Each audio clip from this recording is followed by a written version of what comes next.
Bonjour à toutes et tous, ravi d'être avec vous pour ce nouveau tirage des énergies de la semaine.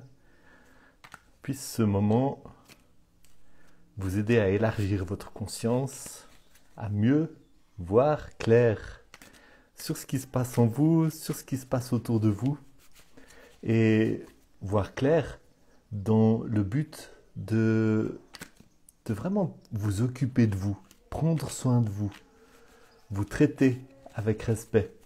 Une des choses qui se passe quand on élargit notre conscience, c'est qu'on se rend compte des domaines où on a de la peine à s'aimer, à se respecter. On se rend compte des domaines qui coincent, on se rend compte des domaines où on se rend compte finalement des choses qui viennent se mettre entre nous et notre lumière. Je pense qu'on a toutes et tous une très grande lumière à l'intérieur de nous, mais cette lumière, elle est obscurcie, souvent voilée, par des choses qui se mettent entre nous et notre lumière. Et c'est bien souvent des choses qui ont à voir avec des conditionnements et avec des traumatismes. Et c'est souvent des choses qui remontent très loin dans notre histoire. Donc, le travail d'élargissement de conscience, c'est très souvent un travail qui nous aide à aller à la rencontre de ces parties de nous qui ont été repoussées dans l'oubli parce que c'était trop difficile à assumer au moment où on les a vécues, parce qu'il n'y avait pas le support dont nous avions besoin, parce que nous étions sans défense, d'une manière ou d'une autre, dépendants. Aujourd'hui, nous ne le sommes plus. Vous êtes, comme moi, des adultes capables de prendre nos vies en main, mais nous restons souvent enfermés dans ces, je sais pas, ces loupes de souffrance et de traumatisme, de se sentir impuissant. Et puisse ce tirage vous aider à aller à la rencontre de vos forces. Avec la conscience vient de la force, vient de la capacité, vient de la liberté. Voilà, en disant tout ça, j'ai fini de brasser mon jeu que je coupe.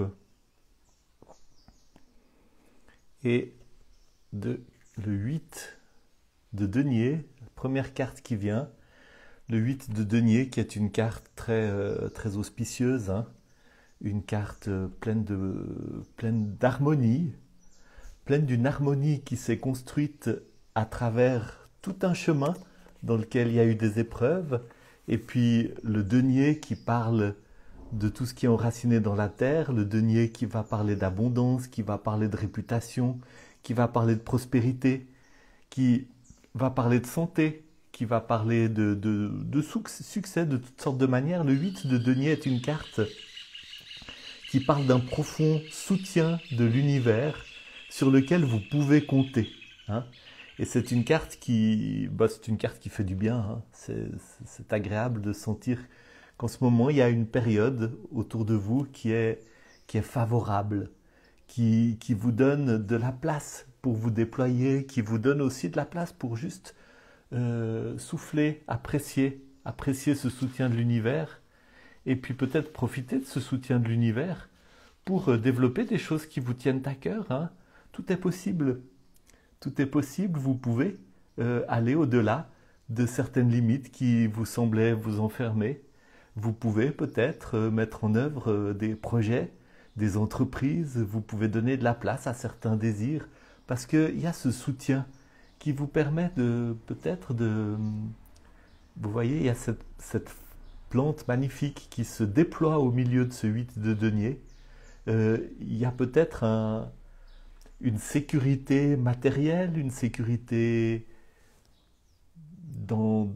Vous êtes bien dans votre maison, vous êtes bien dans votre famille, vous êtes bien dans vos meubles, vous êtes bien dans votre argent, et ça permet de mettre de l'énergie dans des choses qui vous tiennent particulièrement à cœur. Et là où peut-être je pourrais vous encourager, c'est de mettre votre énergie dans une quête spirituelle, dans un développement de votre spiritualité, dans la découverte de dimensions nouvelles au niveau de votre spiritualité. C'est à ça que ça sert finalement les deniers, être bien en place sur Terre pour pouvoir déployer cette énergie, cette sécurité dans une entreprise. Et vous voyez cette plante qui se déploie, elle a quand même une couleur dominante qui est le bleu ciel, qui est justement une carte qui parle du ciel, une couleur qui parle du ciel et de la spiritualité. L'énergie qui sous-tend ce 8 de denier qu'on a déjà tiré, c'est l'amoureux. Et puisque vous bénéficiez de ce soutien, de cet appui, eh bien profitez-en pour faire des choix qui soient profondément alignés avec votre lumière, avec l'amour, avec la dimension la plus authentique de qui vous êtes, avec votre vocation, avec votre self, qui vous êtes vraiment, cette partie de vous qui est plus sage, plus solide, plus stable que tout ce que nous pouvons croire, cette partie de nous qui est la source de nos guérisons, la source de notre capacité à évoluer, la source de notre capacité à mûrir, à grandir, cette partie de nous qui est en même temps la partie la plus solide et la plus réelle de qui nous sommes, et puis qui est en même temps la partie vers laquelle nous allons sans cesse. Tout au long de notre vie, nous apprenons à devenir qui nous sommes vraiment. Donc ce 8 de denier qui dit quelque chose de très sécurisant, positif, stable, qui vous encourage, il vous encourage à faire des choix qui soient vraiment alignés avec qui vous êtes profondément. Et j'en ai parlé la dernière fois, ces deux personnages peuvent représenter cette dualité dans laquelle nous sommes si souvent, on est souvent tenté de faire des choix qui sont dictés par nos conditionnements, qui sont dictés par les attentes des autres, qui sont dictés par notre besoin de complaire à ce que les autres voudraient de nous, par peur d'être rejetés, par peur de perdre des sécurités que nous avions, etc.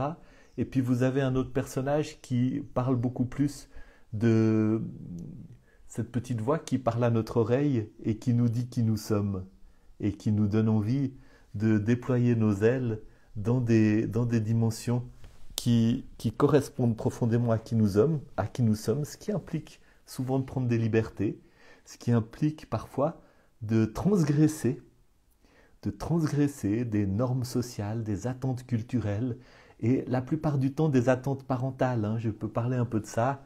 Vous ne pouvez pas vous développer psychologiquement, spirituellement, sans décider à un moment donné de vous libérer des attentes que vos parents avaient sur vous, ces attentes que vous avez d'une manière ou d'une autre intériorisées et qui ont été présentes derrière beaucoup des choix que vous avez faits sans que vous vous en rendiez forcément compte, des fois présentes pour dicter vos choix.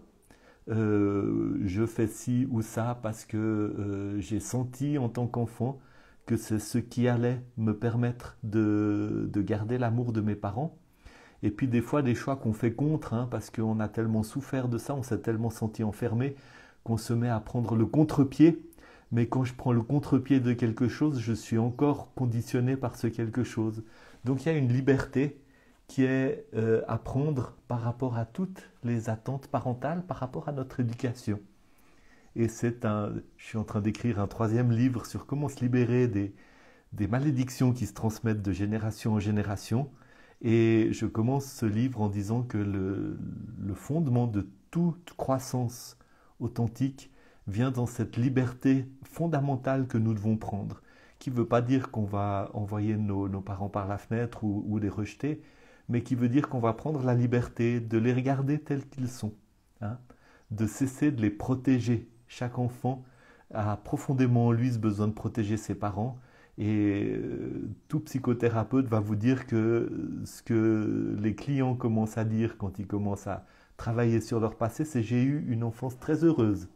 J'ai eu une enfance parfaite, j'ai eu des parents magnifiques. Et ça, c'est l'enfant qui veut protéger ses parents. Puis après, au fur et à mesure du travail de psychothérapie, on creuse et puis on découvre que cette enfance magnifique, elle est bourrée de traumatismes, de négligences, d'abus, de toutes sortes, de manipulations, de codépendance. Et c'est tout le travail de se libérer de ces dimensions-là. La carte qui est sous le paquet, qui dit où tout ça nous mène, qui est l'impératrice. Donc une carte qui parle d'abord d'une grande autorité sur ma vie, et puis une carte qui parle d'un jaillissement d'énergie vitale, d'un jaillissement de créativité, d'un jaillissement de vie. Il y a dans la liberté de faire des choix qui sont en accord avec qui je suis profondément, il y a la source d'un jaillissement d'énergie vitale. Il y a des projets, il y a des entreprises, il y a des désirs, il y a des élans de vie qui bouillonnent en vous et qui demandent à s'exprimer, qui sont souvent réprimés par toutes sortes de choix que nous avons faits de nous conformer aux attentes des parents, de la société, de la culture, de la religion, etc.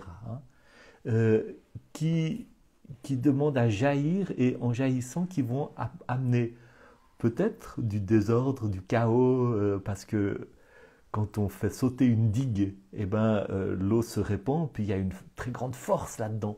Mais ça va amener de la vie, ça va amener du nouveau, ça va amener du changement, ça va amener beaucoup de très très bonnes choses. Donc, un énorme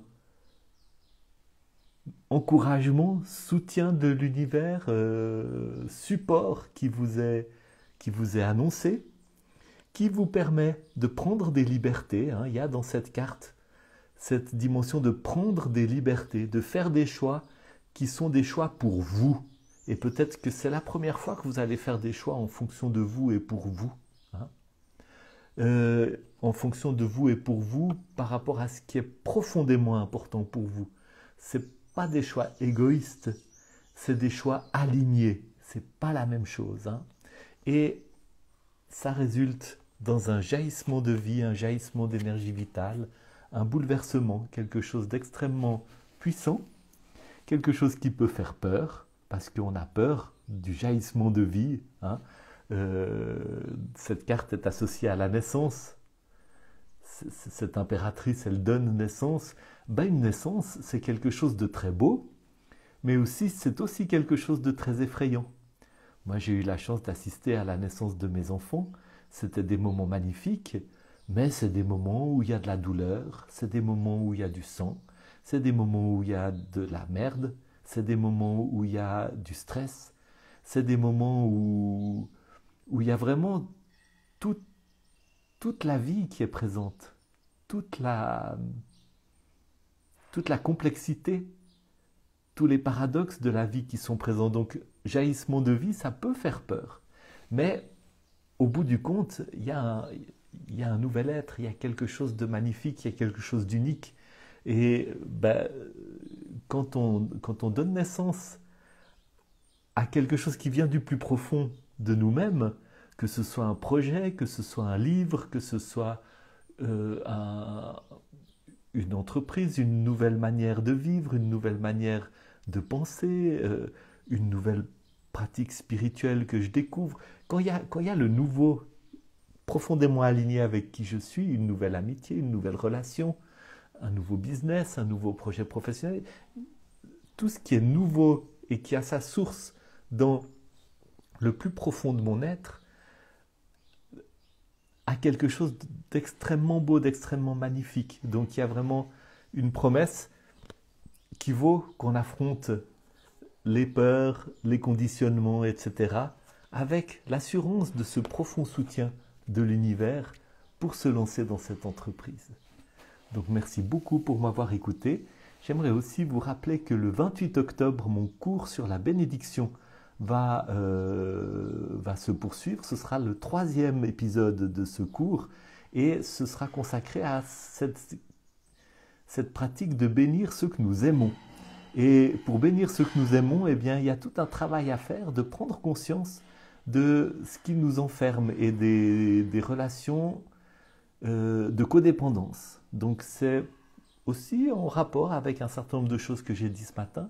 Si vous êtes intéressé par ce cours, si vous avez des questions à me poser ou si vous voulez vous y inscrire, écrivez-moi. Vous pouvez m'écrire en DM, vous pouvez m'écrire sur mon email aussi. Il y a les coordonnées qui viennent avec ce mail dans le texte, avec ce réel dans le texte qui l'accompagne. Bon dimanche à toutes et à tous et partagez ce réel, likez-le, aidez-moi à avancer avec l'algorithme et à partager ces pratiques que je trouve tellement riches et bienfaisantes. Bon dimanche à toutes et à tous.